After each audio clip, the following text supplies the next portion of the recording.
Cricket ভক্ত হিসেবে আমার হার নিয়ে কোনো কষ্ট হয় না। আমার যেটা কষ্ট হয়েছে সেটা হচ্ছে মানে টিম যে গেম প্ল্যানিংটা সাজাইছে ওই স্কোয়াড নিয়ে আমার একটু খুবই মনে দুঃখ পাইছে।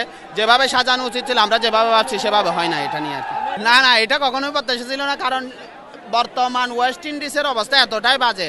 ওরা কিছুদিন আগে নেপাল থেকেও একটা গেম খেয়ে আসছে বাসকে, কিন্তু তারা এসে বাংলাদেশকে এরকম মানে হারাবে এটা মানে কল্পনায় ছিল না আর কল্পনার বাইরে একটা সত্য ঘটে গেল আর কি। আসলে এটা হচ্ছে প্রথমে বললাম গেম প্ল্যানিং সাজানোটা ঠিক হয় নাই। কারণ কি জন্য ঠিক হয় নাই বলছি, কারণ নুরুল হাসান চৌহান হচ্ছে যে আফগানিস্তানের সাথে এর আগে 2টা বিগ ম্যাচ উইন করা আছে, ওর একাই মানে লাস্টে যে গেম প্ল্যানিংটা ও চেঞ্জ করছে।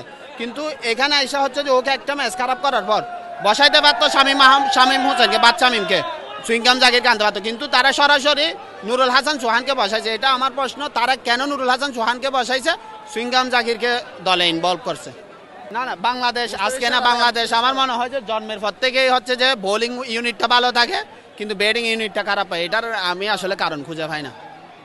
এটা একমত না। এটা হচ্ছে যে কৌশলগত কিছু দিক থাকে, একটা আনার একটা প্রসেসিং থাকে। হয়তো সাব্বির ততটুকু মানে ক্যারি করতে পারে না এখনো পর্যন্ত জাতীয় টিমে আসার জন্য। ওর ব্যাটিংটা হয়তো একটা বিপিএল, আমরা শুধু সাব্বিরকে চিনি, ভিতরে অনেক খেলোয়াড় থাকে যে যাদেরকে চিনি না। সাইফ হাসানকে কিন্তু আমরা কেউ চিনতাম না। সাইফ হাসান যে এরকম একটা মানে এরকম একজন খেলোয়াড় তৈরি হবে বাংলাদেশে, তো ওটা বের করে আনছে না।